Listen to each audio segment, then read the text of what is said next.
Muy buenos días. Son las 9 en punto de la mañana de este martes 26 de noviembre del año 2024. Y en este momento, a las 9 en punto de la mañana, ya cambió a 9 y 1 minuto, usted está sintonizando en conexión por Éxito 107.1 FM, la emisora del sur de Miami, Territorio Éxitos. Usted también nos puede escuchar en su teléfono celular si descarga la aplicación Actualidad Media Group. Esa aplicación usted la puede descargar de manera gratuita. Y si usted entra en www.exitos107.com, además de escucharnos, nos puede ver. Aquí recibo el saludo de Carlos Arteaga, Guillermo Useche, el amigo Juan Acuña, el camionero, hoy está en West Memphis, Arkansas, o Arkansas, como le dicen aquí. Edgar Palacios nos saluda desde Santiago de Chile. Allí también está Julián Gregorio Pérez Pérez. Omaira Rondón en Valencia, Venezuela. Xavier Míguez nos saluda desde Barcelona, España.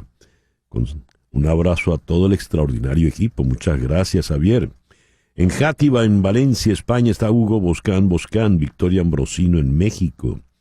José de Villa y su abrazo estrangulante en Maracaibo. Carlos Cuevas en Pensilvania, Mimón y Ani Amran en Bogotá, Abelino Freitas, Abelino en Lisboa. Ese nombre sí es portugués, ¿eh? Nos saluda María Rodríguez desde Valera, en el estado Trujillo. José Luis Machado Mujica en Ciudad de México. Yoya en Toronto le manda saludos a Barbarita. Gloria Herrera en Bogotá, Saeda Bon en Kissimmee, José Carballo en St. Petersburg, Florida, doña María Alicia Sifonte, siempre tan consecuente, Guillermo Lozada en Johns Creek, Georgia, Miver Quesada está en Margarita, la perla del Caribe. ¿Sigues con luz, Miver? Porque hay que estar pendiente de eso, ¿eh? Silvia Ascanio en Houston, Rosmary Martínez en South Miami, María Morales, Douglas Isturiz en El Salvador, Ricardo Portal Piña en Marsella, en Francia. Bien, gracias a todos por reportar la sintonía de En Conexión. En Conexión es una producción de Floralicia Anzola para Éxito 107.1 FM en Miami. Muy buenos días, Floralicia. Buenos días, César Miguel, y buenos días a todos. Ya estamos casi cerrando este periodo que, digamos, se inicia este jueves con Thanksgiving y arranca de inmediato la Navidad. Así es, ya se acabó el año. Así es. Como dicen, se acabó lo que se daba. Laura Rodríguez está en la producción general. Buenos días, Laura. Muy buenos días a todos. En Madrid, en la producción informativa, Mariel Sofía Rodríguez. Buenos días, Mariel Sofía. Hola, muy buenos días y feliz martes para todos. Hoy Jesús Carreño está con nosotros en el estudio, encargado no solo, como siempre, de la edición y el montaje, sino también de los controles, haciéndole el quite a Carlos Prato. Buenos días, Jesús. Así es, muy buen día, César. Gracias. Y ante el micrófono, quien tiene el gusto de hablarles, César Miguel Rondón. Hoy, 26 de noviembre, es el día de San Ciricio, San Alipio, San Conrado y San Belino. En el calendario astrológico de Enrico Mariani, para el día de hoy, repite la luna menguando en Libra, luna de equilibrio, paz, armonía. Es la luna, dice acá, para llegar a arreglos entre las partes, todos van a ser beneficiados. Es una muy buena luna para negociar. Es una excelente luna para decorar, comprar prendas de vestir, accesorios, adornos, dar reuniones sociales. Es una buena luna para que usted vaya a un salón de belleza. Luna menguante en Libra, Sol en Sagitario y Mercurio retrógrado este martes 26 de noviembre del año 2024. Hoy es el Día Mundial contra el uso indiscriminado de agroquímicos. Es también el Día Mundial del Olivo. Dice aquí, la finalidad es proteger y preservar un árbol emblemático que, según la UNESCO, sirve para fortalecer los valores humanos y culturales entre los pueblos, ya que representa la sabiduría, la armonía y la paz. La rama de olivo trajo la paloma después, que acabó el diluvio. Y allí ya sabía, pues, Noé que habían llegado a salvo, habían sobrevivido. Y la rama de olivo es el símbolo, por lo general, de la paz. Es el Día Mundial del Transporte Sostenible. Es el Día Mundial del Acceso a la Educación Superior. Es el Día Mundial de la alfamanosidosis. La alfamanosidosis es una enfermedad genética ultra rara causada por una deficiencia enzimática en la Q-manosidasa, una enzima que participa en la descomposición de ciertos azúcares complejos en las células. Esta alteración provoca la acumulación de residuos en los lisosomas, unas estructuras celulares responsables del reciclaje de sustancias, lo que afecta a múltiples órganos y sistemas del cuerpo. Es tan ultra rara esta enfermedad que solo afecta a una persona por cada millón. El programa que hemos preparado para el día de hoy lo vamos a iniciar en Buenos Aires con Elisa Trota, activista en pro de los derechos humanos. Ella desde Buenos Aires le ha llevado el pulso a la situación de los 6 venezolanos refugiados en la Embajada de Argentina en Caracas. Están bajo un severo acoso desde el pasado fin de semana. Luego vamos a conversar con la periodista Lisette Boom de Armando Info. Una empresa 0 kilómetros maneja los carros iraníes que llegan a Venezuela. El programa social del gobierno bolivariano que ofreció carros baratos para el pueblo es en realidad un negocio privado apuntalado por el Estado venezolano que vende vehículos traídos desde Irán hasta por $16,000. Icon Motors, una novel empresa tan desconocida como su dueña, es la intermediaria de un acuerdo entre los gobiernos de Caracas y Teherán, que según estimaciones ha movido más de $42 millones en 2 años. Luego vamos a ir a Ciudad de México para conversar con José Sánchez Macías, Pepe Macías. Con él vamos a hablar de la familia venezolana que ya tiene días secuestrada y los captores están exigiendo $15,000 para liberar a la familia. Una familia humilde que cruzó el Darién y lo que quería era llegar a la frontera norte. Luego vamos a hablar con Orlando Ávila de Paget Advisors. El plan 2.0 para los impuestos de Donald Trump, ¿qué impacto tendrán los cambios que ha prometido? Desde las escalas tributarias y el crédito por hijo hasta los impuestos a las propinas y el seguro social. En Montevideo vamos a conversar con Martín Aguirre, director de El País Uruguay. ¿Quién es Yamandú Orsi? El profesor de historia que ha ganado las elecciones por una diferencia mínima. Pero el candidato oficialista, el candidato al gobierno, no esperó ni siquiera el cómputo. Dijo, sí, la tendencia es irreversible. Y reconoció su derrota.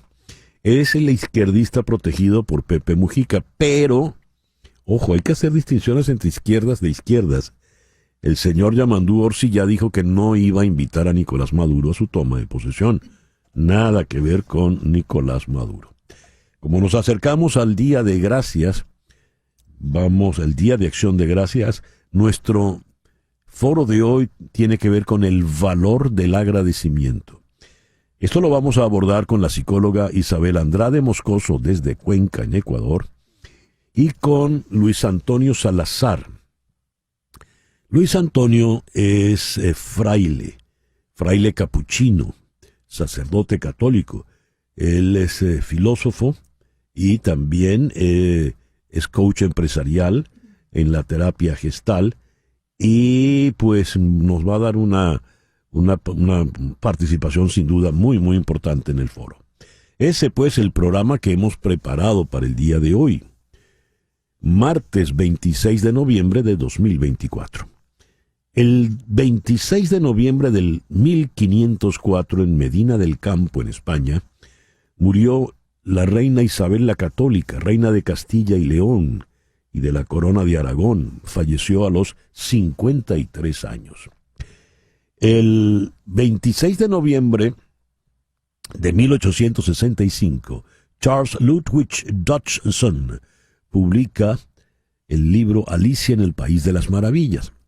Claro, ese nombre tan largo usted no lo conoce, pero si yo le digo Lewis Carroll, ahí sí lo ubica. Lewis Carroll, el genio que escribió Alicia en el País de las Maravillas y luego A través del espejo. Tenía 33 años cuando concibió esta historia extraordinaria. Lewis Carroll su oficio fundamental era matemático. El 26 de noviembre de 1897 en Madrid, el rey Alfonso XIII le ofrece autonomía a las colonias de Cuba y Puerto Rico. El 26 de noviembre de 1942, la guerra mundial estaba temprana y se estrena la película Casablanca, que se desarrollaba precisamente en los tiempos de la guerra. Protagonizada por Humphrey Bogart, Ingrid Bergman y la dirección de Michael Curtiz, esta es una de las grandes películas de todos los tiempos. Fue nominada a 8 premios Oscars, ganó 3, Mejor Película, Mejor Director y Mejor Guión Adaptado. Hoy está cumpliendo 40 años Secodap. Se fundó en Caracas en 1984, la ONG Centros Comunitarios de Aprendizaje, Secodap. El 26 de noviembre del 2003, 21 años atrás, se dio el último vuelo del Concorde, el único avión de pasajeros supersónico hasta la fecha. El 26 de noviembre de 2018, hace 6 años, a los 77, falleció el gran Bernardo Bertolucci, el responsable del conformista, Novecento, el último emperador y, por supuesto, el último tango en París. Y el 26 de noviembre del 2018 aterrizó en Marte, o habría que decir amartizó, la misión InSight de la NASA con el objetivo de investigar el subsuelo marciano, y allí está todavía.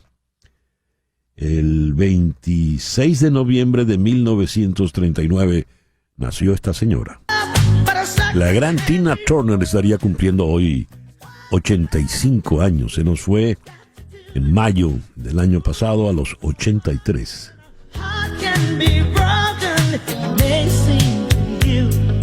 Y hoy está cumpliendo 79 años John McVie. John McVie, el bajista, líder, co-líder de esa banda británica tan importante, Fleetwood Mac. Hace 79 años, en Nueva York, se dio la sesión de grabación que en su momento fue promocionada como la mejor sesión de jazz de la historia. La lideró Charlie Parker. Allí el más joven y más insignificante era Miles Davis. Era un muchachito. Estaba Gillespie, estaba Max Roach en la batería, Charles Mingus en el contrabajo, Buck Powell en el piano y por supuesto todos bajo la dirección de Charlie Bird Parker. El editorial con César Miguel Rondón. El pasado domingo, el semanario La Razón, que todavía persiste en Venezuela, publicó en su primera página este titular: María Corina, viva o muerta. Fiscal del régimen acusa de traición a la patria a la líder de la oposición venezolana. Este titular se ilustraba con una fotografía donde Diosdado Cabello le da instrucciones a Tarek William Saab, quien le escucha con mucha atención, obediente. Y dan 3 párrafos escritos por Ostar Battaglini. Leo para ustedes. El ministro del Interior, Diosdado Cabello, dirige las operaciones desplegadas en todo el país para dar con la líder opositora María Corina Machado, a quien la dictadura de Nicolás Maduro acusa de los delitos de terrorismo, asociación para delinquir, traición a la patria y fascismo, y otras expresiones similares. Brigadas del SEBIN y la DGCIM tienen a su cargo la captura, con instrucciones precisas de disparar en caso de, cito, oponer resistencia a la autoridad. Despliegan operativos especiales frente a varias sedes diplomáticas de Europa y América Latina, en cuyos recintos teme el régimen de Maduro que podría encontrarse la líder opositora. Similares procedimientos de búsqueda se han realizado hasta ahora en centros religiosos ubicados en las ciudades de Mérida, San Juan de los Morros, Coro, Barquisimeto, Cumaná y Los Teques, desde donde se han reportado posibles pistas sobre la ubicación de la Dama de Hierro. Así bautiza el periodista a la señora Machado. Le sigo leyendo. La burocracia dictatorial madurista está centrada en el interés de llegar al acto de posesión del 10 de enero, que para la dictadura sería el acto final de su toma fraudulenta, con una oposición sometida a un intenso asedio represivo y con una sociedad civil paralizada por el terrorismo de Estado. En lo inmediato no hay manera de evitar las condiciones políticas que le sirvan de marco a la coronación, entre comillas, fraudulenta de Maduro. Como decía, esto lo firma Oscar Battaglini, y lo leo de el semanario La Razón, publicado en Caracas el pasado domingo. Días atrás, el señor Cabello había dicho que la señora Machado decía que estaba en la clandestinidad, dando a entender que ellos sabían perfectamente dónde estaba y que, pues, no la habían capturado por razones de ellos. En fin, este texto que acabo de leer lo desmiente. Y una declaración reciente del propio Cabello, pues, da a entender que la buscan y no la logran dar con ella. Pero María Corina Machado no se intimida. Y en el día de ayer mandó un audio, no video, un audio muy firme a todos los venezolanos. Ayer, 25 de noviembre. He dejado los sustantivos de ese audio para compartirlo con ustedes. Jesús, por favor. Los venezolanos estamos ante una oportunidad única para salir de esta oscuridad, de esta pesadilla, y no la vamos a dejar pasar. El momento ha llegado. Ya hicimos lo que debíamos en las elecciones y ahora lo que falta es completar esta tarea y vamos a cobrar lo que es nuestro. La Constitución establece que el 10 de enero tiene que producirse el cambio de gobierno. Faltan exactamente 46 días. Pero antes vamos a celebrar una Navidad difícil, con presos políticos, con muchísimas penurias económicas y familias separadas. Y justamente por eso en estas Navidades, para las que hoy hace falta exactamente un mes, vamos a recuperar su sentido original. Y ustedes dicen, ¿a qué me refiero? Bueno, el de un nuevo comienzo. Tras un duro aprendizaje y con la llegada del Niño Dios, una etapa enteramente nueva está por empezar. Las próximas semanas preceden el cumplimiento de la promesa de libertad que Dios le ha hecho al hombre y que nosotros hemos ratificado entre hermanos. Por eso, les pido que en estos días reflexionemos sobre la verdad, el respeto, la justicia, el perdón, la reconciliación y trabajar por ese reencuentro de nuestras familias y de todo nuestro país. Pero sobre todo, les pido que nos preparemos para exigir con la máxima fuerza lo que nos corresponde. Porque la enorme fuerza ciudadana con la que ya decretamos el cambio, como pueblo soberano que somos, ahora lo vamos a concretar. En definitiva, en este primer mensaje les quiero pedir que estemos listos para hacer lo que corresponda cuando llegue el momento preciso. Estemos todos atentos, alertas, concentrados. Presten mucha atención a lo que está pasando, a las señales que van a aparecer y a los mensajes que le iré enviando en estos días. Yo estoy aquí con ustedes en Venezuela. Aquí estamos todos juntos para lo que haga falta. Somos una gran familia. Unidos vamos a derribar el muro viejo que nos separa del tiempo nuevo que ahora comienza. Pronto vamos a conocer ese destino luminoso que nos aguarda y nos volveremos a abrazar todos en esta tierra de gracia. Mi abrazo gigante para ti, mi hermano venezolano. Nos vemos pronto nuevamente en las calles de una Venezuela libre. Que Dios te bendiga, que Dios nos bendiga a todos. Eso lo mandó María Corina Machado ayer por redes sociales. No dijo nada en concreto, pero dijo muchísimo. En primer lugar, ratificó el liderazgo. En segundo lugar, repitió una frase importantísima: estoy aquí con ustedes en Venezuela, para desmentir las voces desde el régimen de que no está en el país o de que se ha asilado en alguna embajada. Y ratifica el momento preciso. Dice, hay que estar preparados para el momento preciso. No nos dice cuándo es, cuál es ese momento preciso, pero advierte que hay que estar preparados. Vaya usted a saber qué quiere decir la señora Machado con este mensaje, pero suena contundente. Y además le trata a uno como familia, habla en nombre de la familia y hace apelación cristiana a los símbolos de la Navidad. Evidentemente allí hay un liderazgo, ahí hay una convocatoria de una líder. Frente a esto, pues lo otro son ladridos, frustraciones, amenazas. Veremos. Dijo María Corina, hay que estar alertas, atentos a los mensajes y las señales. Atentos estamos. 9:23 de la mañana. Y a las 9:26 vamos con las noticias más importantes del día de hoy.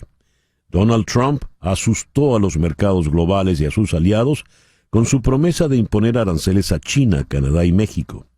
El presidente electo prometió un arancel del 25% a los productos de Canadá y México, así como un arancel del 10% a los productos chinos, diciendo que eran necesarios para presionar a los países a que tomaran medidas enérgicas contra las drogas ilegales y los inmigrantes. Los comentarios indican que Trump intentará reescribir el pacto comercial con Canadá y México que negoció su primera administración. Canadá otorga la máxima prioridad a la seguridad fronteriza y a la integridad de nuestra frontera compartida, dijeron un par de funcionarios canadienses, mientras que un ex embajador mexicano advirtió que la medida pondría las relaciones de América del Norte en una espiral descendente. Las bolsas europeas y asiáticas cayeron, lo que refleja las preocupaciones de que las políticas de Trump afectarán a los exportadores estadounidenses. El peso mexicano y el dólar canadiense se debilitaron.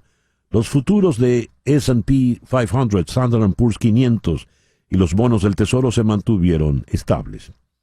La respuesta china, también de palabra, no se ha hecho esperar. La cooperación económica y comercial entre China y Estados Unidos es de naturaleza mutuamente beneficiosa, dijo textualmente el portavoz de la embajada china en Washington, Liu Pengyu, en su cuenta X. China replica la amenaza arancelaria de Donald Trump diciendo: nadie ganará una guerra comercial. El fiscal especial Jack Smith presentó ayer mociones para retirar todos los cargos federales contra Donald Trump por su mal manejo de documentos clasificados y su esfuerzo por anular las elecciones presidenciales del 2020 en el período previo al ataque del 6 de enero al Capitolio. Horas más tarde, la jueza de distrito Tanya Chutkan concedió la moción. Con esta decisión se pone fin formalmente al caso que alegaba que Trump conspiró ilegalmente para revocar su derrota de 2020 ante el presidente Joe Biden. Mientras, el senador Eric Schmidt, republicano de Missouri, instó a Donald Trump a que despida a los empleados del Departamento de Justicia que participaron en las investigaciones en su contra. Este llamado se produce en un contexto donde la victoria electoral de Trump, el primer expresidente convicto en regresar a la Casa Blanca, marca un punto de inflexión. Aunque el republicano no ha respondido a esta petición, sí señaló a figuras clave como el fiscal especial Jack Smith y Alvin Bragg, acusándolos de persecución política y prometiendo acciones en su contra. Estados Unidos quiere intensificar la presión internacional sobre Rusia por el uso de armas químicas en Ucrania, según dijo un alto funcionario del Departamento de Estado a Matthias Hammer de Semaphore.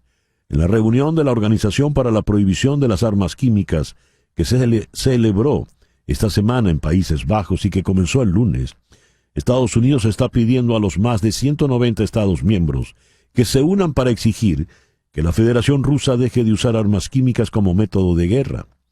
La conferencia anual se produce después de que la organización dijera por primera vez que Rusia está usando armas químicas en Ucrania, donde Kiev ha informado de más de 4.000 incidentes. Una potente tormenta en el Día de Acción de Gracias afectará a gran parte de los Estados Unidos esta semana, con el aire más frío en meses, además de fuertes lluvias y nieve en algunas áreas. Los pronósticos muestran que la tormenta atravesará partes del medio oeste y el sur mañana miércoles por la noche y se extenderá por el este el Día de Acción de Gracias. La trayectoria exacta de la tormenta aún no está clara, pero hay 2 escenarios en juego que dictarán que ciudades sentirán el peso del clima severo. El aire frío también comenzará a filtrarse en los estados del norte a principios de esta semana, antes de que una importante oleada de aire invernal se extienda el día jueves. Los meteorólogos dicen que millones de personas de costa a costa se enfrentarán a temperaturas gélidas el viernes. Nicolás Maduro consideró ineludible que la Asamblea Nacional apruebe una ley que se encuentra en proyecto para enjuiciar a venezolanos que aprueben o apoyen llamados a sanciones criminales, bloqueo, invasiones militares o cualquier daño extranjero contra el país. En su programa de televisión, indicó que la ley aprobada en primera discusión el pasado jueves establece penas gruesas y va a dotar las instituciones de un arma jurídico constitucional para defender el derecho a la paz, a la tranquilidad de Venezuela. La Asamblea Nacional adelantó que el proyecto, oficialmente llamada Ley Orgánica Libertador Simón Bolívar contra el bloqueo imperialista y la defensa de la República Bolivariana de Venezuela, contempla inhabilitar políticamente a quienes soliciten a otros países, grupos o asociaciones terroristas que impongan sanciones económicas contra Venezuela. Armando Benedetti, protagonista de varios escándalos políticos, confirmó que deja la Embajada de Colombia ante la FAO en Roma y regresa al gobierno para ocupar un cargo como asesor político de Gustavo Petro.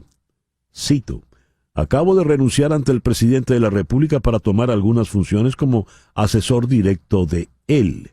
Eso escribió el señor Benedetti, luego de reunirse con Petro y Laura Sarabia, la directora del Departamento Administrativo de la Presidencia de la República. El polémico político fue uno de los mayores apoyos de Petro para las elecciones del 2022.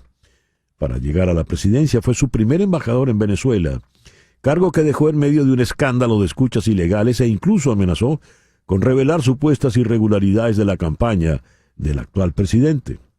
Benedetti explicó que comenzará sus funciones hoy mismo y que su oficina quedará al lado de la del presidente Petro y de la señora Sarabia, con quien ha tenido, dice esta nota, fuertes roces. El primer gabinete de seguridad de Israel se pronunciará hoy sobre un alto al fuego en la guerra contra Hezbollah, según informó ayer un funcionario israelí, y Estados Unidos estima que el acuerdo está cerca. En los últimos días se han intensificado los bombardeos israelíes contra bastiones de este movimiento islamista pro-iraní en el Líbano, pese a los esfuerzos internacionales por pactar una tregua. Un funcionario israelí indicó, bajo condición de anonimato, que el Gabinete de Seguridad israelí se pronunciará hoy por la noche sobre un alto al fuego. Y la Fiscalía francesa pidió la pena máxima, 20 años de prisión contra Dominique Pellicot, por drogar durante una década a su ahora exmujer Giselle para violarla junto a desconocidos, unos actos que calificó de abyectos. 20 años es a la vez mucho y muy poco, demasiado poco teniendo en cuenta la gravedad de los actos cometidos y repetidos, dijo la fiscal Laure Chabot durante el juicio en Aviñón. Este mediático proceso, cuya cobertura ha dado la vuelta al mundo, entró ayer en su recta final con el pedido de penas para los 51 acusados, uno de ellos juzgado en rebeldía, etapa clave que debe prolongarse durante 3 días. Pero lo que está en juego no es una condena o una absolución, sino un cambio fundamental de las relaciones entre hombres y mujeres, dijo el también fiscal Jean-François Mayet, al inicio de los alegatos finales. Tras 11 semanas de juicio, el pedido de penas coincide con el Día Internacional de la Eliminación de la Violencia contra la Mujer. Y a las 9:34 de la mañana vamos con nuestra primera entrevista del día de hoy. Vamos a la ciudad de Buenos Aires, donde está la abogada y activista de derechos humanos, Elisa Trota. Elisa, muy buenos días. Muchísimas gracias por atendernos. Buenos días, César Miguel. Un gusto, como siempre, estar contigo. Elisa, has llevado muy de cerca, desde el día cero, el pulso de la situación en la Embajada de Argentina, con los 6 activistas del comando de María Corina Machado, que están allí refugiados. Este fin de semana ha sido un fin de semana de acoso. Tenemos entendido que les han quitado la luz, les han quitado el suministro de agua. ¿Qué nos puedes...? Y un acoso total de la calle con funcionarios del SEBIN y el de GESIN. ¿Qué información manejas a esta hora, Elisa? Sí, César Miguel, ya son 8 meses desde que Pedro, Magalí, Claudio, Humberto, Fernando y Omar están asilados en la Embajada de Argentina en Venezuela, que hoy además se encuentra a resguardo por parte de Brasil, por lo que sabemos que sucedió desde el régimen en relación a los países que objetaron el fraude del 28 de julio. Las últimas horas realmente han sido muy preocupantes. Desde el sábado estamos hablando ya de 60 horas de hostigamiento constante, donde, como decías, le han quitado la luz eléctrica 2 veces. Creo que ahora mismo están sin servicio eléctrico. Y además tienen a los grupos de tarea que son básicamente encapuchados con armas largas, con drones, amedrentando ahí en la puerta, inhibiendo la señal. Digamos, hay que entender lo que significa para personas que están viviendo en esta situación, pero además, César Miguel, personas que tienen un rol fundamental en la lucha que estamos dando los venezolanos por liberar a Venezuela. Estas personas son del equipo más cercano de María Corina Machado, y que de verdad mi reconocimiento y agradecimiento, porque a pesar de todo esto y de la angustia inimaginable que tienen que haber vivido y que han vivido durante estos meses, no han dejado de trabajar un solo instante. Y además esto ocurrió, César Miguel, básicamente después de que Magalí Meda, una de las personas que se encuentra asilada en la Embajada de Argentina en Caracas, el sábado, en un acto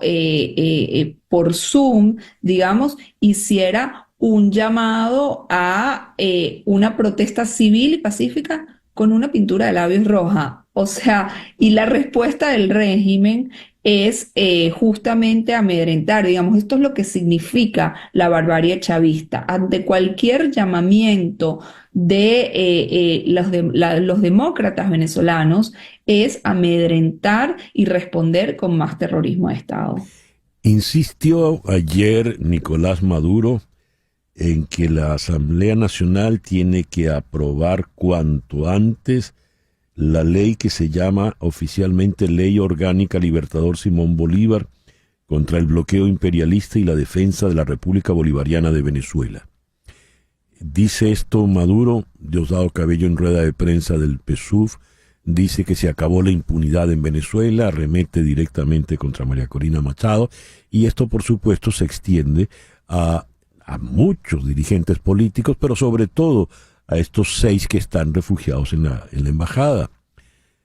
El régimen evidentemente le sube el volumen al carácter represivo, le sube el volumen a las amenazas. ¿Qué queda entonces, Elisa?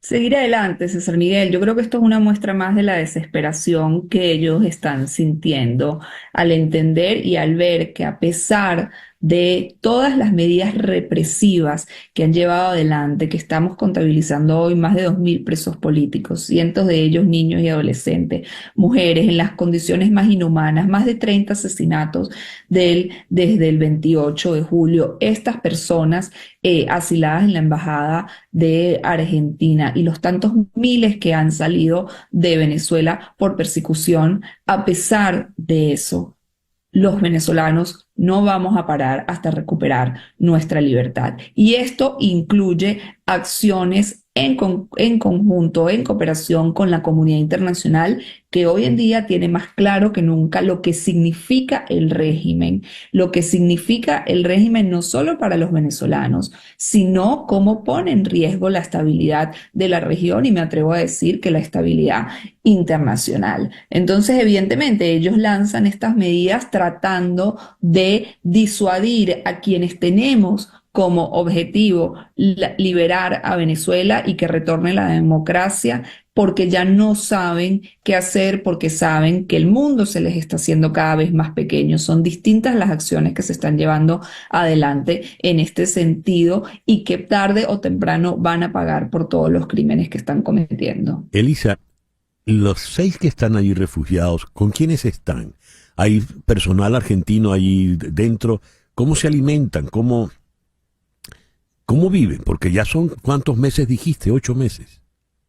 8 meses, César Miguel, ya hoy no cuentan con ningún nacional argentino. Los últimos que estuvieron tuvieron que salir pocos días después del 28 de julio, y una situación además de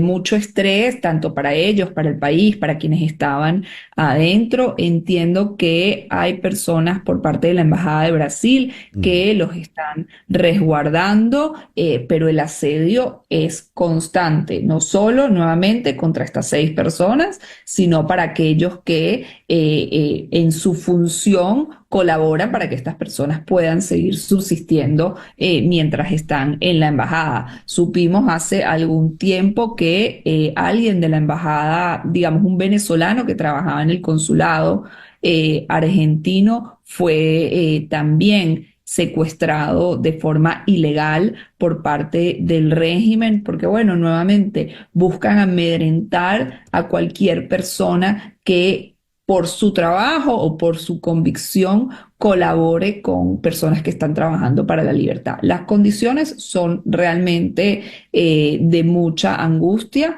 pues esto, no tienen posibilidad a veces de que entren los víveres, le han cortado la luz, les bloquean, les ponen inhibidores de señales. Entonces, imaginemos lo que significa para estas personas, entre otras cosas, estar incomunicados y no poder decir lo que está pasando. Y por eso es tan importante que estemos al tanto y que estemos atentos a lo que ellos van denunciando y que hagamos eco, que fue básicamente lo que hemos hecho desde el día sábado, no solo con los medios, sino con los gobiernos, especialmente, por supuesto, con el gobierno argentino, con quien hemos estado en constante comunicación, no solo con la Cancillería, sino con funcionarios de distintos ministerios ante el peligro que corren estas personas.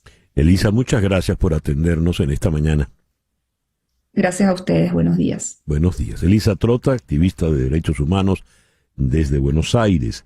Los 6 que están en la embajada son Magali Meda, la mano derecha de María Corina Machado, Claudia Macero, Pedro Urruchurto, Humberto Villalobos, Omar González y Fernando Martínez Mótola. 9:42, una pequeña pausa y ya regresamos en Conexión por Éxito 107.1 FM en Miami. Antes de las elecciones del 28 de julio, se dio a conocer un video donde Nicolás Maduro y la primera combatiente esperaban que les vinieran a buscar en una suerte de Uber venezolano. Y muy mal actuados, pues sobreactuados, llega el carrito en cuestión, que era un Tara, el carrito iraní. ¿Y quién está conduciendo el carrito iraní? Pues un señor que es el dueño de la compañía Rideri, la especie de Uber, allá en Venezuela, Gerson Gómez. Bueno, se suponía que era una propaganda, una publicidad para esta empresa, Rideri, y para los vehículos iraníes. Mucho en la tónica de todo está normal en Venezuela, Venezuela se arregló, etcétera, etcétera. Pero ¿qué pasó con esos automóviles iraníes? Rideri le compró los automóviles Tara a una empresa llamada Aiko Motors. Y me impacta la frase que leo en Armando Info, dice, AICO Motors tan desconocida como su dueña. ¿De quiénes estamos hablando aquí? ¿Qué pasó con esos carritos iraníes? Aquí le preguntan a un conductor, ¿se lo compró? ¿Qué va? Ninguno de nosotros pudo comprar esos carros. Eso lo dice un taxista.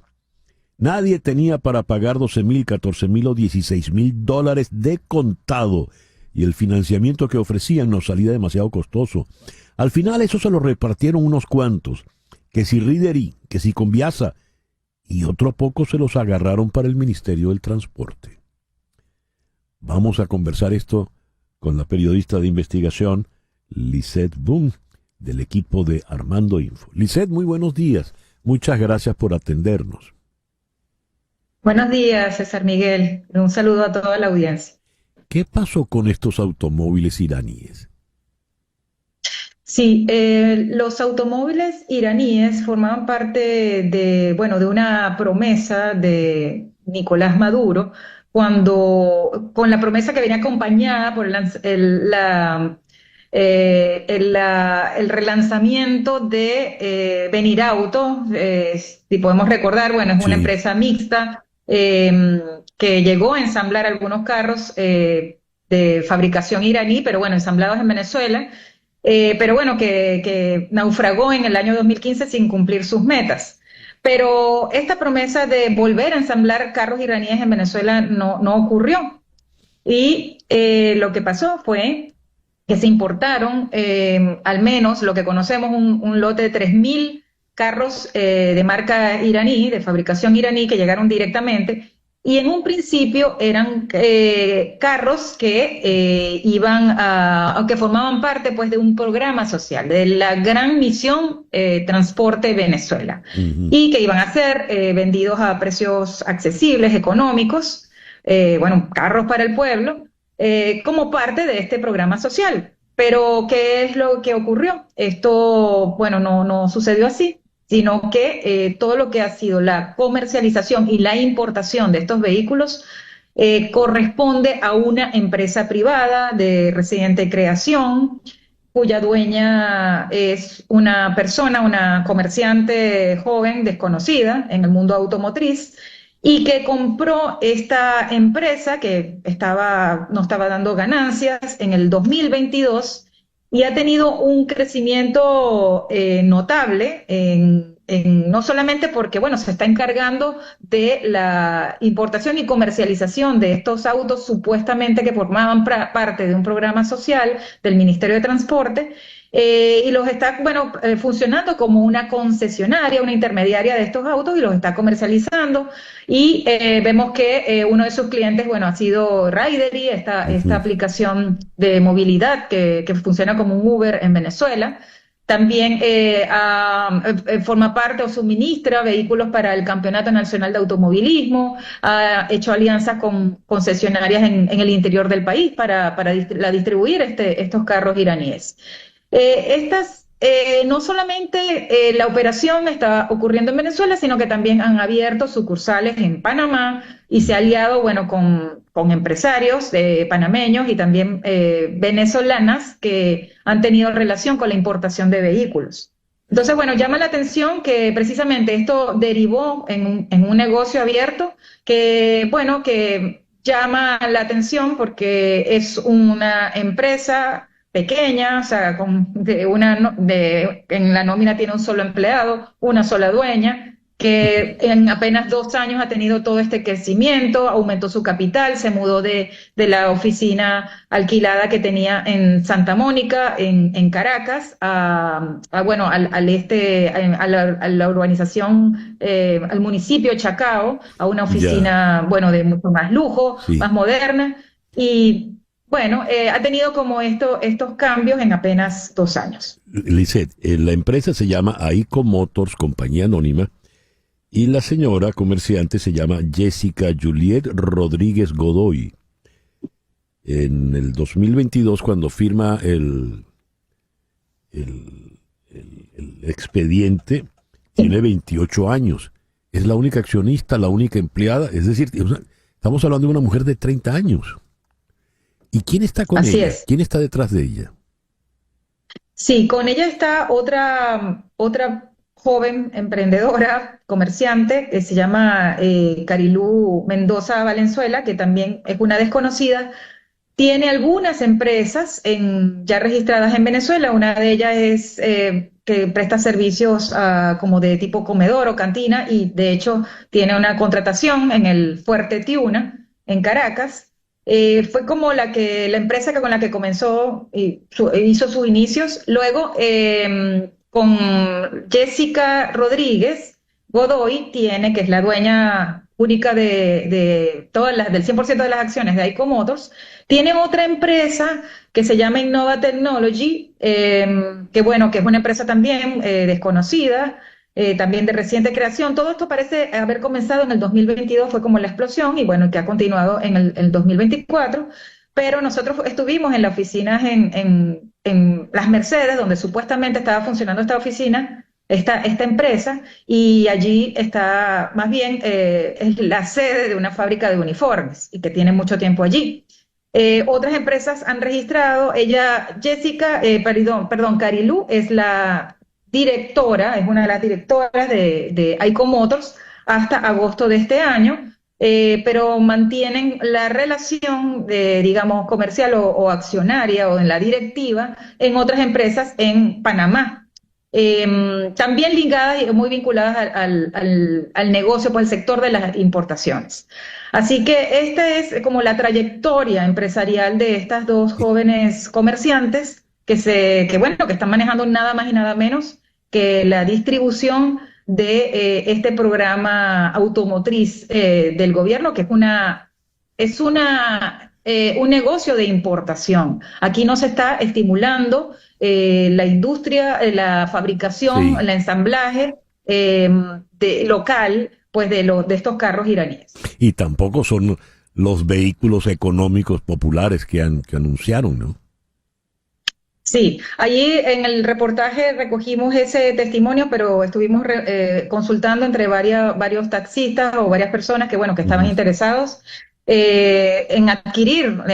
Se presentaba como una manera de adquirir un vehículo. En Venezuela todo el sector automotriz está muy mermado. El parque automotor pues está completamente desactualizado, y esta Sí. era como la oportunidad pues de eso, de adquirir un vehículo nuevo, que no fuese de alta gama, ¿no? Que vemos ese contraste en Venezuela, en el parque automotor, vehículos ya muy desactualizados, desvencijados, y carros de muy alta gama circulando por todo el país. Lisette, muchas gracias por atendernos.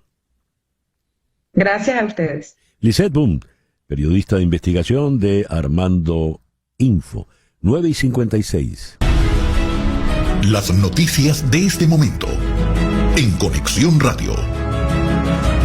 ¿Qué noticias tenemos en este momento, Bueno, Floralicia? César, una muy interesante. El millonario Elon Musk, designado por Donald Trump para encabezar una comisión encargada de recortar los gastos del Estado federal estadounidense, se mostró partidario ayer de sustituir los aviones de combate modernos por drones. Escucha esto.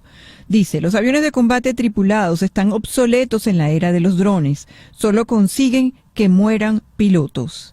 Elon Musk atacó en particular al F-35, que es el avión de combate del constructor estadounidense famosísimo Lockheed Martin, y considerado como la joya de la Fuerza Aérea de Estados Unidos desde su entrada en servicio en el año 2015. El señor se está metiendo con empresas realmente importantes y dueños preocupados por lo que está planteando.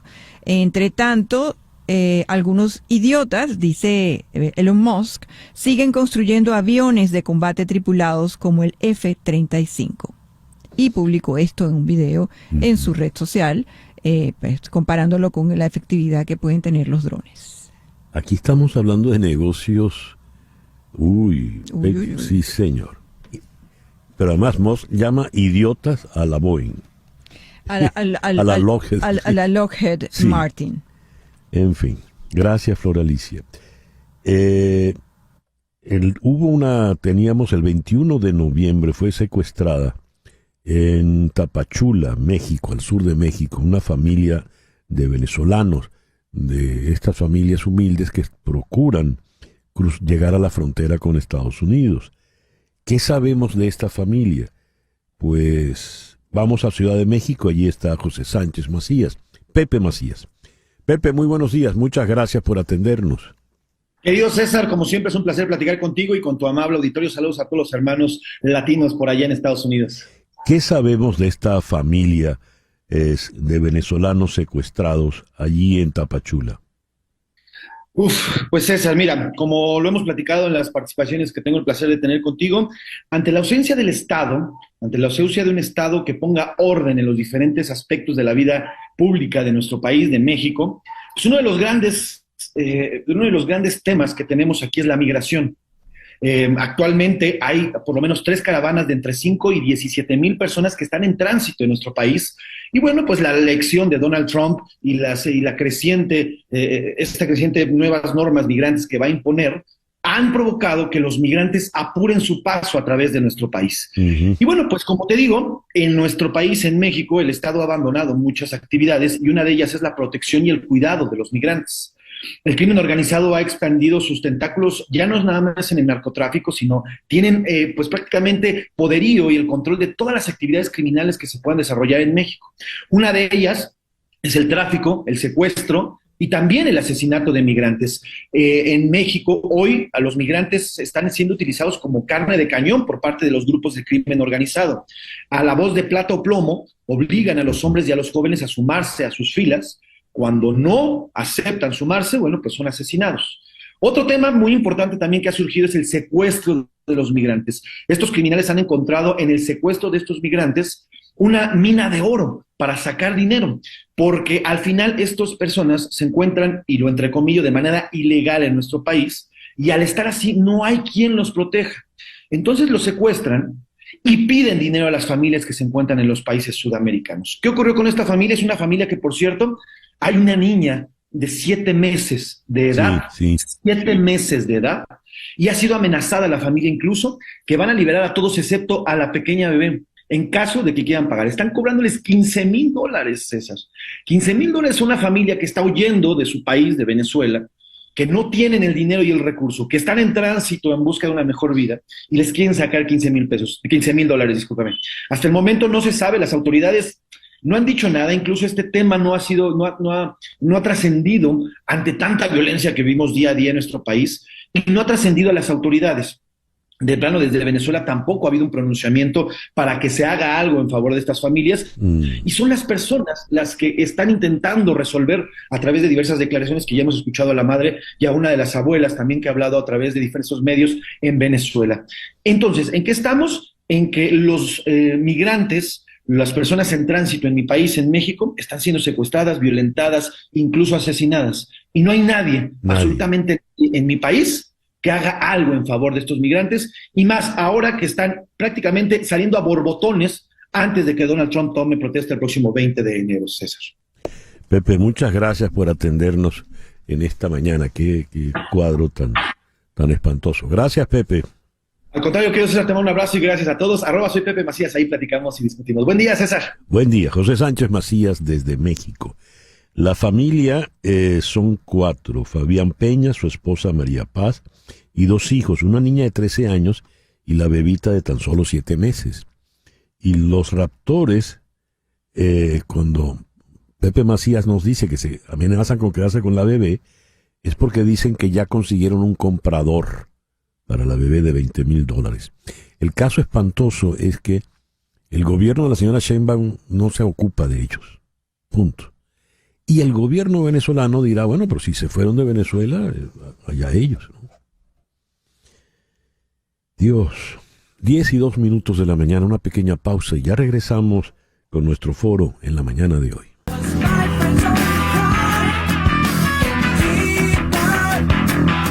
Pasado mañana tenemos el día más importante de la vida familiar, cultural en los Estados Unidos, que es el Día de Acción de Gracias. Es una tradición que se remonta a los principios de la colonización en esta parte del continente Y es una celebración que va más allá de cualquier connotación política o social o religiosa.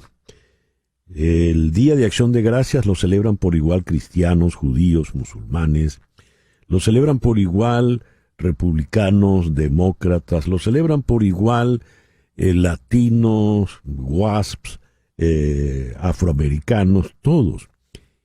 Y la convocatoria es sencillamente para agradecer, para dar las gracias. ¿Por qué es importante agradecer? ¿Cuál es el mérito de agradecer? ¿Por qué debemos ser agradecidos? Ese es nuestro foro en la mañana de hoy. En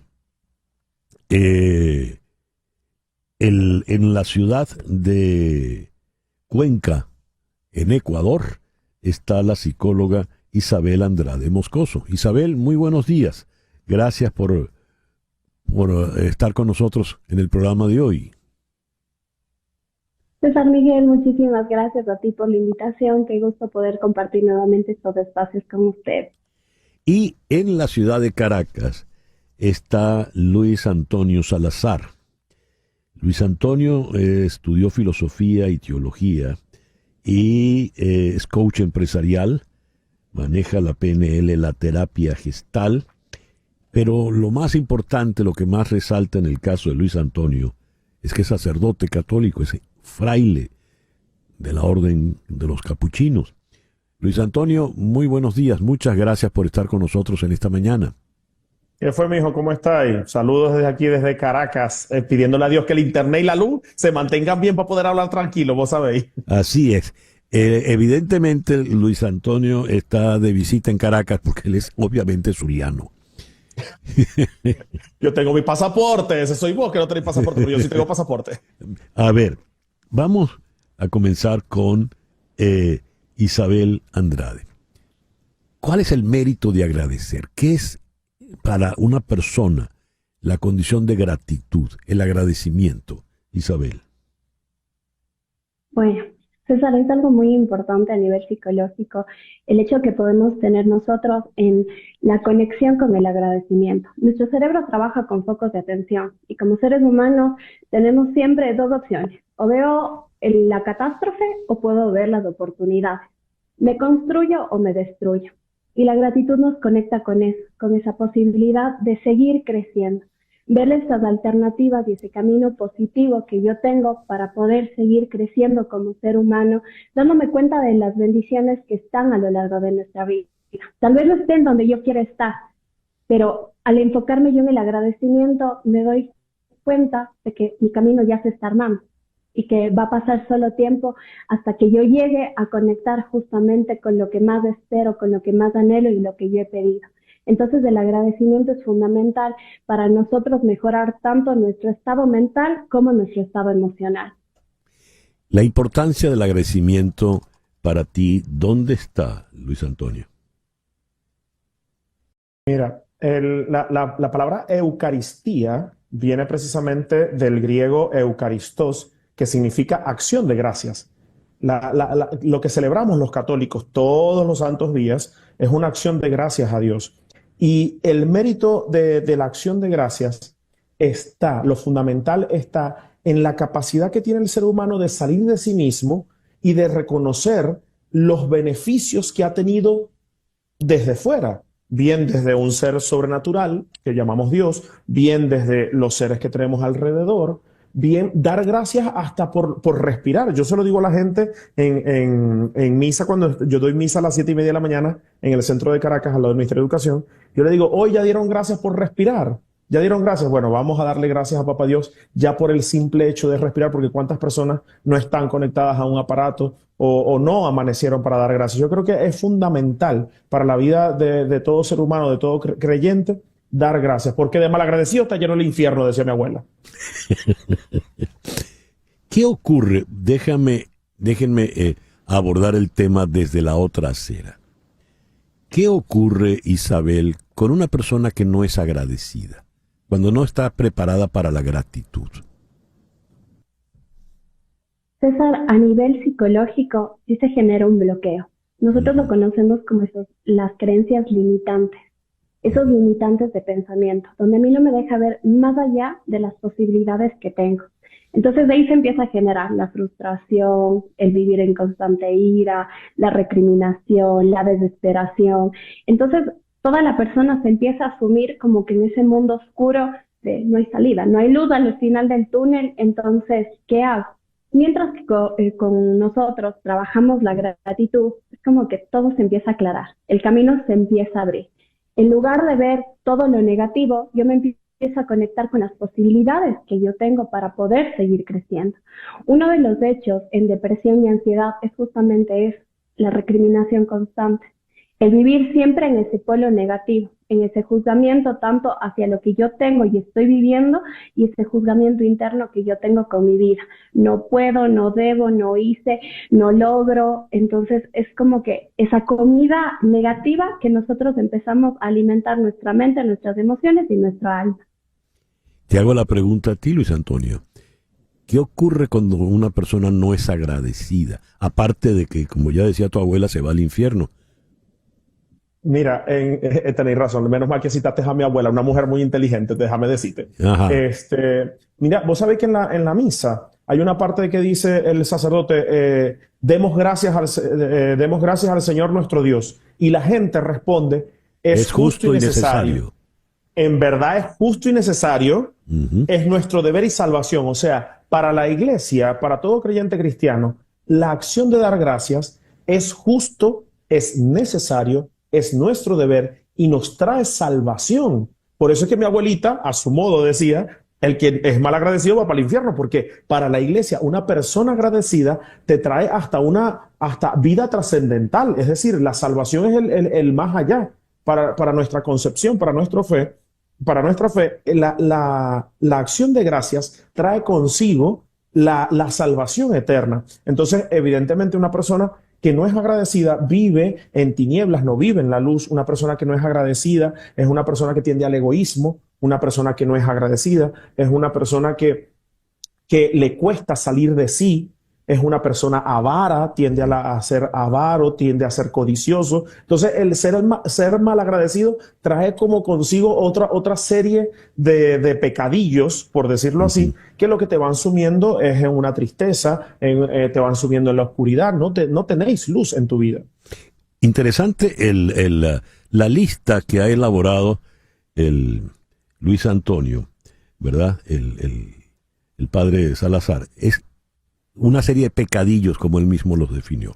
Ahora, Isabel, cuando has hecho en tus dos intervenciones previas, cuando hablas de la gratitud, la comparas y me da la sensación con el optimismo. Incluso apelaste a la famosa imagen del vaso medio lleno, ¿verdad? El pesimista lo ve medio vacío y el optimista lo ve medio lleno. La gratitud y el optimismo, ¿por qué los relacionas? Me llama la atención que ambos han utilizado el concepto de oscuridad para eliminar, como lo contrario a la gratitud. ¿Podrías ahondar en esta idea? El por qué. Claro que sí. Por favor, Isabel.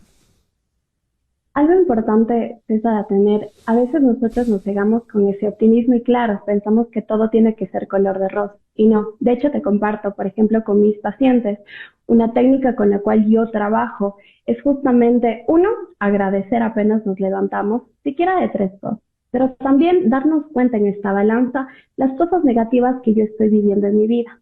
De estas cosas negativas, ¿yo qué puedo agradecer? ¿Y por qué de lo negativo voy a agradecer? Es conectarme justamente desde ese hecho optimista, pero con la gratitud de ver el camino. Tal vez yo terminé una relación de pareja. ¿Qué de bueno me trae eso? Me estoy abriendo y me doy cuenta que tengo la gracia de poder tener a una persona mejor, gracia de tener otras oportunidades. Entonces es abrirnos del camino mental a buscar esta solución en lugar del problema. No con ese falso optimismo o con ese hecho mágico de sí, yo solo tengo que decir y será dado, no, porque nosotros tenemos que alinear tanto lo que es nuestro pensamiento, nuestra emoción con nuestra acción.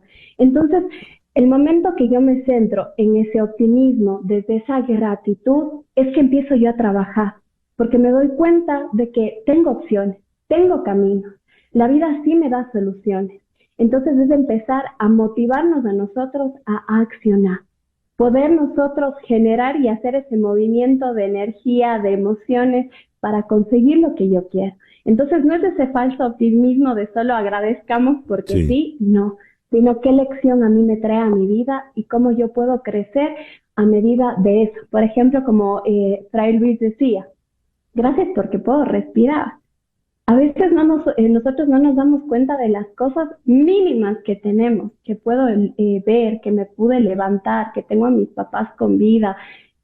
¿Gracias a qué? Gracias a que tengo un apoyo, gracias a que yo soy fuerte. Tengo un trabajo, tal vez no es el trabajo soñado y me paso quejando, pero gracias, hay mucha gente que no tiene trabajo. Fray Luis también mencionaba, en Ecuador también estamos con la crisis energética, entonces como que gracias que este momento tenemos luz y podemos conectarnos. Todo pasa por algo y es en lugar de, es que estamos con un gobierno así, así, así. No, gracias por los recursos que tengo. Ese optimismo me conecta justamente con esa luz que decía Fray Luis. Muy, muy interesante, muy bonito incluso, Isabel. Isabel aportó, Luis Antonio, el concepto de agradecer incluso en lo negativo, en la adversidad. En la Biblia está la historia de Job, ¿verdad? Que pues le pasan todas las calamidades del mundo, pero él insiste y es creyente. ¿Por qué hay que agradecer incluso lo negativo, ya desde esa perspectiva, Luis Antonio? Mira, lo primero que tenemos que estar de acuerdo, estoy totalmente de acuerdo con la doctora Isabel, porque esto esto nos está atacando muchísimo en la sociedad, lo del falso optimismo. Yo soy, mira, uno de los primeros que cuidado porque, todo va a salir bien, todo va a estar bien. No, mamita, tenés cáncer, hay que hacer algo. O sea, vos no te podés quedar de que ahí echándote, me tiro a la cama porque todo va a estar bien y mi mente positiva me va a sanar. Ey, calmalizate. O sea, respirá, ubicate y vamos a trabajar con respecto a eso. Entonces, ciertamente, ante las adversidades, ante las cosas que no nos agradan, que nos afectan, César, sí es cierto, es difícil dar gracias. No es fácil porque ante ti está, por ejemplo, la muerte de un familiar. Ok, vamos a poner un ejemplo, la muerte de un familiar. César, ¿cómo me vais a pedir vos que yo, gracias Señor, porque mi mamá se murió, concha, la querías poco, ¿no? Entonces, ciertamente ante la adversidad es difícil dar gracias, pero el paso para dar gracias ante la adversidad es poder darle la vuelta a la tortilla. Es decir, te doy gracias Señor porque aprendí de mi mamá valores. Te doy gracias, Señor, porque vamos ahora a Valencia, a esta catástrofe que pasó en Valencia también. Ante esta adversidad, ¿cómo podemos dar gracias? Señor, te doy gracias porque en medio de este desastre salió la solidaridad. Hay solidaridad todavía, hay humanidad todavía. No, es que yo creo que no hay que dar gracias por lo malo. Hay que dar gracias por lo que hay detrás de lo malo y de la enseñanza que me deja de eso malo. Porque ¿quién va a dar gracias por una catástrofe? Sí, Señor, te doy gracias porque todo el mundo se murió medio mundo. No, Señor, te doy gracias porque de esto has sacado algo bueno. Siempre hay algo detrás de eso que aparentemente, y por eso es que hay que dar gracias. No hay mal que por bien no venga, decía un viejo y muy sabio refrán, ¿no, Luis Antonio? Ni hay mal que dure 100 años, ¿oíste? Sí, ni cuerpo que lo resista. Bueno, ya que hemos vinculado la gratitud con el optimismo, hay esto de el dar las gracias a pesar de los pesares. Es lo que tiene que ver con la sonrisa, por ejemplo, o la felicidad. Había hace muchos años, yo era niño, imagínate cuánto tiempo habrá de eso. En el Canal 4, en Venevisión, en las transmisiones terminaban a las 12 de la noche o a las 11:30. Y salía entonces un sacerdote con su acento muy español que decía, sonríe, a pesar de todo sonríe. El señor dejó de ser sacerdote poco después. Cuando a mí me preguntan que por qué yo deseo el mejor día posible, es porque a mí nunca me gustó que me mandaran a sonreír a juro. Yo te digo a ti, ten el mejor día posible porque yo no sé si tú estás acompañando a un familiar en terapia intensiva y entonces es el mejor día posible en ese contexto.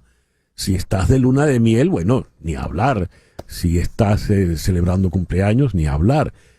Pero es saber poner en contexto las cosas. Cuando hablamos de la sonrisa, la felicidad a juro, como la gratitud a juro, ¿qué representa esto? ¿A dónde nos remite esto, Isabel? César, tú justo mencionaste ese sonreír. El sonreír sí tiene un poder impactante en nuestra vida. ¿Por qué? Porque no es solo cómo digo las cosas, ¿sí? Es cómo mi cuerpo también lo manifiesta. No vale solo las palabras. Yo puedo agradecer, sí, estoy aquí, pero todo mi cuerpo tiene esa connotación negativa. Por el contrario, y por ejemplo en muchas meditaciones al final, es levantarnos con una gran, gran sonrisa. ¿Para qué? Para que tu cuerpo sienta ese hecho de poder manifestar lo que estás sintiendo o lo que buscas sentir. Justo, César, como tú mencionabas, ok, lo mejor posible. Tú no sabes quién necesita una sonrisa el día de hoy, porque no conocemos la realidad de otro. Entonces, ¿cuál es lo mínimo posible que yo puedo dar hoy? Yo te puedo dar mi calidad, yo te puedo dar mi paz, yo te puedo dar mi amor. Todos hablamos de lo que tenemos dentro. Entonces hoy, ¿de qué me quiero llenar? Hoy quiero llenarme de gratitud, de amor, de luz y ser ese reflejo para las personas, para que la persona que lo necesite pueda verse reflejado en él y pueda recibir ese acto. A veces nosotros nos centramos mucho en ese hecho de tengo que dar, pero a veces el dar no es físico. A veces el dar es te puedo dar mi escucha, te puedo dar mi palabra, te puedo dar una sonrisa a esos extraños que van pasando por la calle y uno de cortesía como que saluda como que buenos días con esa sonrisa y de la nada que estaban súper serios y enojados les sale una sonrisa como que correspondiendo. Ese es ese cambio que nosotros podemos dar. No es forzar, sino es reprogramar tanto nuestra mente y nuestras emociones para que nuestro cuerpo también empiece a reflejar eso que nosotros queremos. La emoción tiene que salir. Entonces, si yo quiero ser feliz, si yo quiero vivir en paz, en plenitud, porque siempre paso con el entrecejo fruncido, con los labios apretados, ahí todo rígido, como que, ok, soltémonos, vamos, abracemos, sonriamos a la vida, porque es conectar nuestro cuerpo justamente con eso que quiero sentir. Y ahí viene esa gratitud. Gracias porque hoy pude sonreír. Tal vez no me correspondieron con una sonrisa, pero hoy sonreí a la persona que tal vez le estuvo pasando bien o le estuvo pasando mal. En la situación de crisis, lo más difícil, y como decía Fray Luis, ¿qué pasa? Si yo me centro en dar gracias, en el ejemplo que puso, es que murió mi mamá, no, en el aprendizaje. Gracias porque hoy, a pesar de que no tenía ganas de personas deprimidas, pude levantarme de la cama. Ese es un paso gigantesco, pero a veces es como que no, es que tenía que hacer esto. No, dentro de mi posibilidad, ¿qué pude hacer hoy? Y si fue el mejor trabajo que lo pude hacer, bienvenido sea. Es como que bien, estamos por buen camino. A veces no es la cantidad, es la calidad de las cosas que nosotros podemos hacer y eso es donde nosotros nos conectamos y empezamos a crecer. Lo que has dicho, Isabel, es sumamente interesante. Además, no había caído en cuenta de que la gratitud es siempre sonrisa. Es decir, el que da las gracias sonríe al darlas, porque una persona que dé las gracias con cara de perro, creo que no es sincero con la gratitud, ¿no? Está dando las gracias como obligado. ¿Verdad? Muy bien. Sí, porque sí. Sí. Hemos llegado, el tiempo se nos ha agotado. Les quiero agradecer inmensamente este momento. Luis Antonio, te dejo entonces la palabra de conclusión. Un corazón agradecido es un corazón sano. Una mente agradecida es una mente sana. Un ser agradecido es un ser capaz, que es sano y es capaz de sanar. Porque un simple gracias en la mañana te puede ayudar a ir sanándote y poder sanar a otros. No es una gracia ilusoria, no es una gracia por obligación, es una gracia con convicción y con la certeza que estás agradeciendo desde lo más mínimo porque sabes que en tu ser tienes deseos de agradecer. Yo les quiero dar las gracias a ambos porque ha sido una conversación muy, muy enaltecedora y valga la redundancia, gratificante. Isabel, no quiero dejarte sin la palabra de conclusión a ti también, por favor. Me sumo. Gracias a ustedes por el espacio. es maravilloso poder coincidir y compartir con grandes seres humanos, así que igual a todos los oyentes, a todos los que nos ven, gracias y recuerden como dijo el Padre, aunque sea un gracias en la mañana, eso nos abre y nos muestra el camino de que hay más grandeza, que hay más posibilidades, así que muchas gracias a ustedes.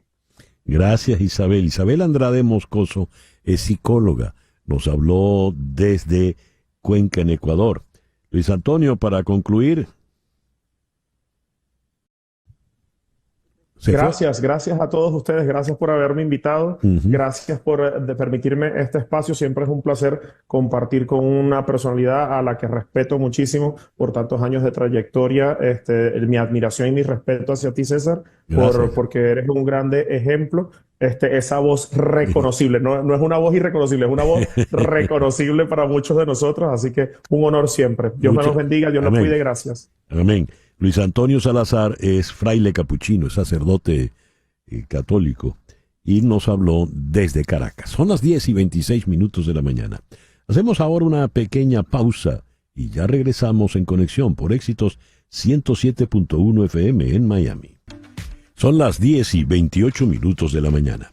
Toma nota de este número telefónico, 305-468-0044, 305-468-0044. Ese es el teléfono de María Trina Burgos.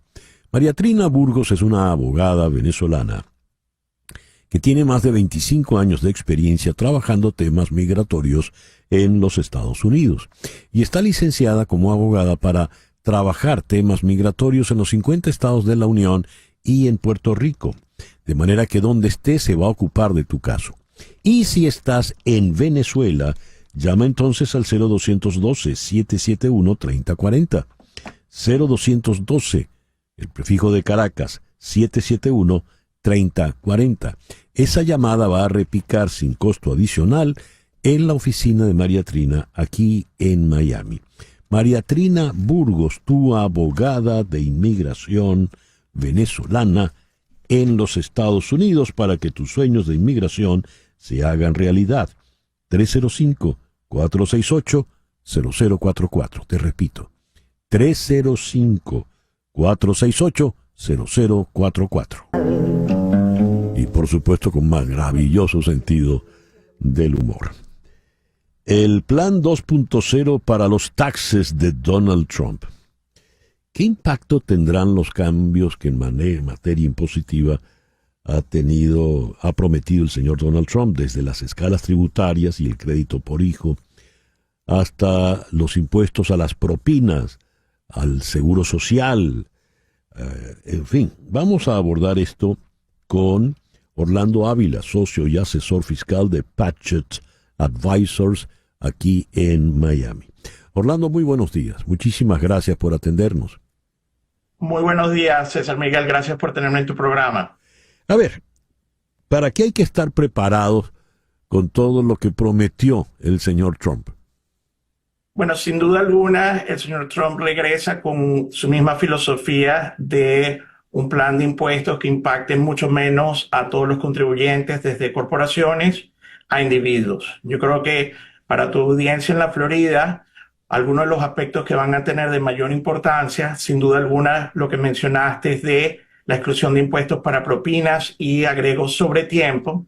Sin duda alguna, el incremento posible al subsidio de los niños, o el Tax Child Credit, como lo conocemos en inglés. La Florida cuenta con casi alrededor de 200,000 beneficiarios del Seguro Social, que también actualmente tienen un efecto fiscal negativo.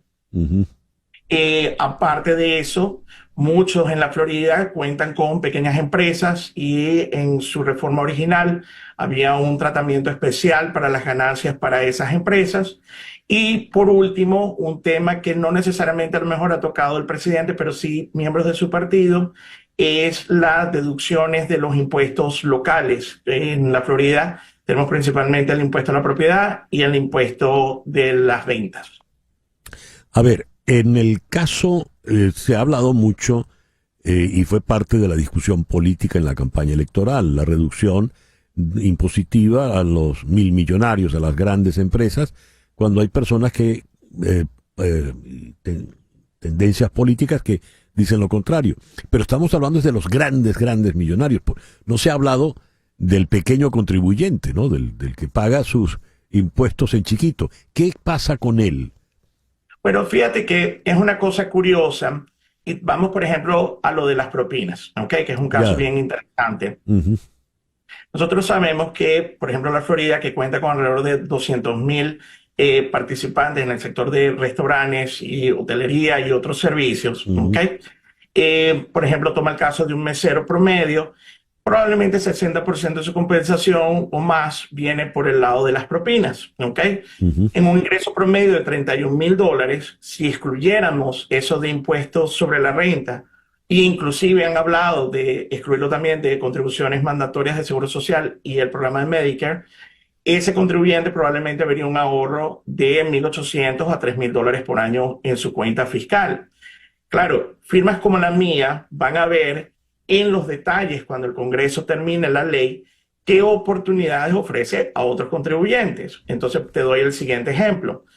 Tómate a alguien que puede ser como un dentista, que podría ser calificado como alguien que presta servicio, y que logremos designar 30% de su compensación, que hoy en día ronda en $240,000 promedio, como si fueran propinas. Entonces, a ese dentista tendría un ahorro de casi $25,000 por año, o para muchos el equivalente a una educación universitaria de sus hijos, para reducir en sus impuestos. Entonces, los detalles, sin duda alguna, van a determinar quiénes son los grandes beneficiados y quiénes no se benefician en tal proporción. En términos de lo que tú decías, a veces hay beneficios para los multimillonarios. Tomemos otro ejemplo. En la reforma del 2017, se le dio a las corporaciones denominadas S-Corporations o Partnerships, que sus dueños pudieran excluir hasta el 20% de los ingresos o ganancias de esa corporación. Ponte tú una compañía contratista, de las cuales hay muchas en la Florida, organizadas como S-Corp. Ponte tú una ganancia de $400,000, tú estás hablando de probablemente un ahorro para ese contribuyente de entre $20,000 a $30,000 por año en impuestos. Pero esta no se limita nada más a los pequeños negocios. Hay negocios privados que han tomado cientos de millones de dólares en beneficio por esta reforma. A ver, fíjate, el tema de las propinas es delicadísimo y como bien has dicho, Orlando, cuando la ley quede redactada formalmente se verán los detalles, ¿verdad? Correcto. Porque yo le dejo una propina al mesonero. Yo no le dejo, pero yo no le dejo propina al dentista. Correcto. Y la pregunta es si eso va a cambiar la dinámica de los servicios de, por ejemplo, dentistas, médicos. Inclusive, por ejemplo, tenemos mucho en la Florida de realtors que a lo mejor en vez de denominar sus ingresos como comisión, van a querer denominarlos como si fueran propinas. Lo mismo te va a pasar con el sobretiempo. Cuando tú eres parte de la gerencia de una empresa, tú no puedes calificar para sobretiempo. Pero entonces muchas personas que las quieren promover a gerencia van a optar por declinar esas promociones porque si pueden excluir parte de sus ingresos con sobretiempo de impuestos, van a tener ese incentivo de no participar en subir dentro de la organización. Entonces es muy importante los detalles y eso es lo que nosotros vamos a estudiar en profundidad una vez el Congreso empiece a publicar algunas ideas de esta reforma. Interesantísimo lo que has planteado, Orlando, porque visto así, en un simple vistazo, caramba, qué maravilla todo. Pero cuando entras al detalle, la cosa es sumamente compleja, ¿no? Sin duda alguna. Vamos a tomar, por ejemplo, lo del seguro social, ¿ok? Mucho de la visión del retiro de nuestros abuelos es muy diferente a la de hoy en día. Muchos profesionales trabajan a sus 60, 70 y 80 hoy en día porque las profesiones han cambiado y porque sin duda alguna la medicina moderna lo ha permitido. Entonces, muchos trabajadores que hoy en día, a partir de los 62 años y medio, optaron por recibir el beneficio de pensión de seguro social, ¿okay? Son golpeados por un impuesto de ganar mucho dinero en sus trabajos, que pueden ser part-time o full-time, a medio tiempo o a tiempo completo. Entonces, ¿qué ocurre? La pregunta que va a surgir es, excluyendo ese impacto fiscal sobre el seguro social, ¿va esta generación a continuar trabajando más intensamente o va a realmente tomar por retirarse completamente? Entonces, eso va a tener un gran impacto sobre la fuerza de trabajo que tenemos actualmente. Una de las cosas que también sí puedo mencionar, hace mucho tiempo, cuando la reforma se hizo en el 2017, parte de la manera que ellos lograron justificar fiscalmente la reforma fue limitar lo que se llama el SALT deduction, que es la deducción a los impuestos locales. Por ejemplo, en los estados como Nueva York o California se paga impuestos sobre la renta también a nivel estatal, aparte del impuesto de propiedad y los impuestos como los sales taxes o impuestos a las ventas. Ese límite actualmente de $10,000 al año es muy bajo para muchos de estos estados y en el momento no afectaba a estados como Texas o Florida, que ahora en día tienden a ser más republicanos. Sí. ¿Qué ha ocurrido? Con el cambio que produjo COVID en la demográfica de estos estados, las casas subieron de mucho valor y hoy en día, incluyendo muchos de mis clientes, no logran deducir el impuesto a la propiedad que están pagando. Entonces, ha habido cierta sugerencia por parte del partido, no necesariamente del presidente, de subir ese límite. La pregunta es, ¿cuánto va a ser? ¿Va a ser 20,000? ¿Va a ser 50,000? No sabemos todavía la respuesta. Ya veremos. Orlando, muchas gracias por atendernos en la mañana de hoy. Muchas gracias por la oportunidad, César Miguel, y cuando publiquen la ley nos encantaría volver a conversar al respecto. Así será. Ponle ya la fecha. Orlando Ávila, socio y asesor fiscal de Patchett Advisors, aquí en Miami. Vamos ahora al sur del continente, vamos a la región austral. Ha habido elecciones en el Uruguay, elecciones que se decidieron por un margen muy estrecho, pero el candidato oficialista, pues al verse derrotado, no habían terminado los cómputos, reconoció su derrota. Y la reconoció a favor de Yamandu Orsi, quien es el candidato izquierdista, el candidato que han llamado el heredero de Pepe Mujica, José Mujica, un líder histórico de la izquierda latinoamericana. Pero hay izquierdas de izquierdas, porque si bien no es bueno pasar el mismo brochazo a lo que se considera de derecha, porque no es igual el PP que Vox, por ejemplo, por citar el caso español, en las izquierdas ocurre algo también. ¿Quién es el señor Yamandu Orsi? En Montevideo está Martín Aguirre, director de El País Uruguay. Martín, muy buenos días. Muchísimas gracias por atendernos. ¿Qué tal? ¿Cómo están? Gracias a ustedes por la llamada. ¿Quién es Yamandu Orsi? Bueno, es una pregunta complicada incluso para nosotros los uruguayos de responder, porque no es una persona que haya tenido así un perfil ideológico, político muy marcado en los últimos años. Orsi es un intendente que es como un gobernador local del departamento de Canelones, que es un departamento que está cercano a Montevideo, que es un profesor de historia, con una vida personal muy discreta, nadie sabe mucho de su vida personal. Fue intendente en 2 gestiones, en las cuales funcionó relativamente bien en Canelones, y ha sido visto un poco como el hijo político de José Mujica, que ha sido quien lo ha impulsado un poco en su carrera política y quien lo fogoneó para ser esta vez el candidato del Frente Amplio. Cuando hablamos de la izquierda visto a la distancia, en un país tan maduro políticamente como Uruguay, con una democracia muy estable, sólida, ¿quién es Orsi visto en comparación a, por ejemplo, Gabriel Boric, o Evo Morales, o Rafael Correa, o Nicolás Maduro, sin ir más lejos? Bueno, es que uno de los grandes talentos de Orsi es que es difícil encasillarlo en alguno de estos grupos, ¿no? O sea, Orsi proviene del MPP, que es un grupo político que se formó con lo que quedó de los viejos tupamaros, guerrilleros de los años 60 y 70, que tuvo un viraje en la política y sobre todo con José Mujica como que le dio un tono más democrático, más plural, ¿no? Ahora, es una izquierda difícil de encasillar, sobre todo porque está en el medio de un proceso de recambio generacional. No es una izquierda, o sea, ha sido bastante refractaria a esa izquierda más europea, más millennial, más identitaria, ¿no? No es una izquierda de agenda de derechos o de ese tipo de discurso. Sí es una izquierda más nacional y popular, como se dice en Argentina, ¿no? Más tradicional, con ciertos roces con un populismo, pero de tono más democrático, no populismo visto siempre en ese tono más escéptico, sino un populismo de tratar de reflejar a sectores de la sociedad que muchas veces no tienen voz en una sociedad muy institucionalizada, ¿no?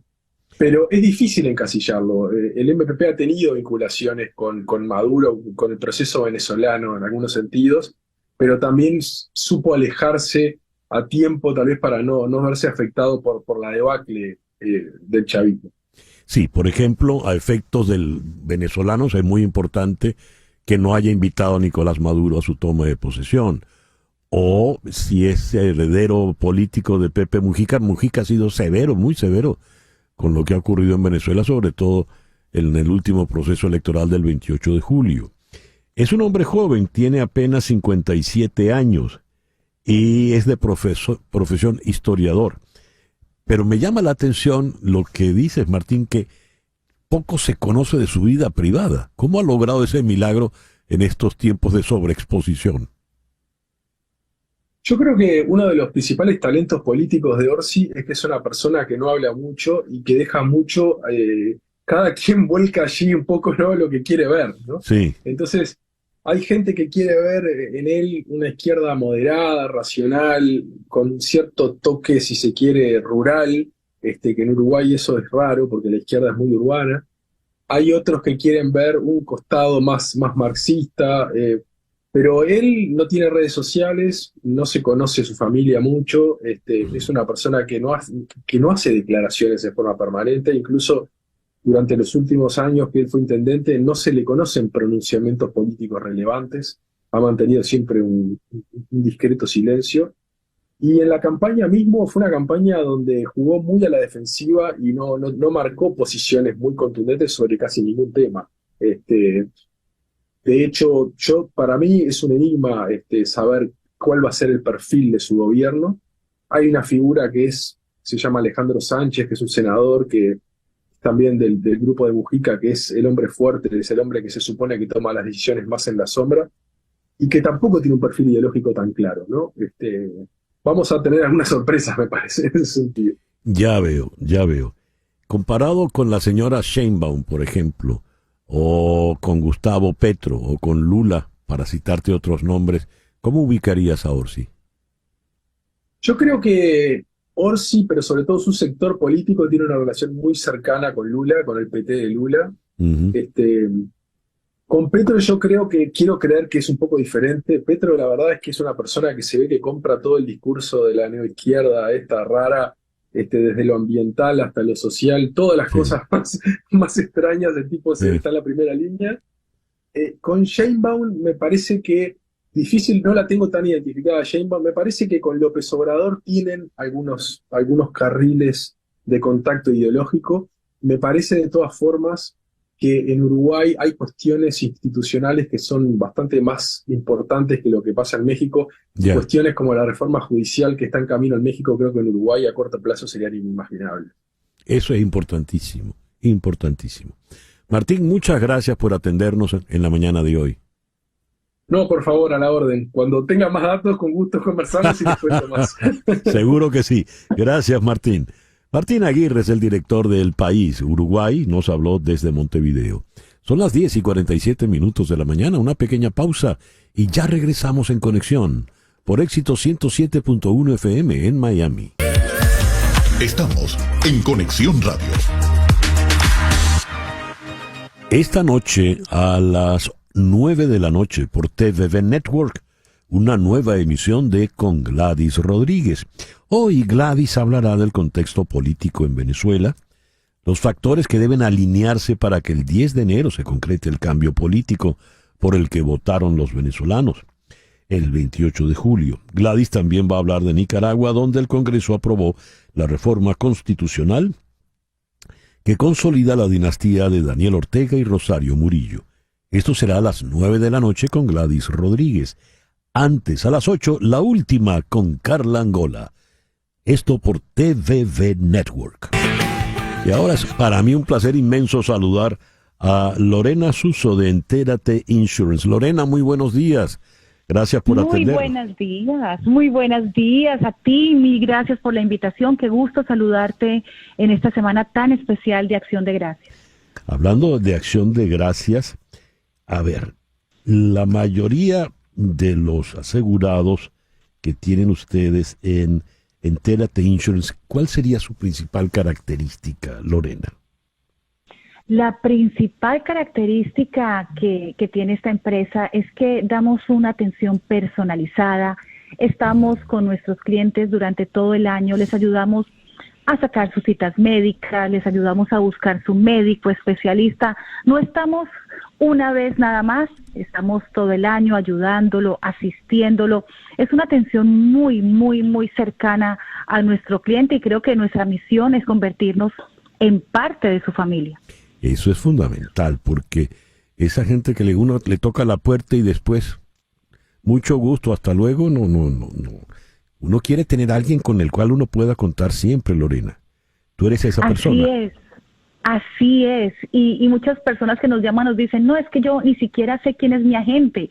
Sé que un día tuve un seguro, pero el agente nunca más me volvió a llamar. Y eso no te pasa con nosotros porque nosotros sí estamos muy pendientes de recordarte de que tu examen anual es gratuito, de recordarte la cantidad de exámenes preventivos gratuitos que tu seguro de salud te da cada año. Entonces, es como una relación muy cercana y eso es lo que más define a la familia de Entérate. A ver, ¿qué tipo de cobertura brindan ustedes?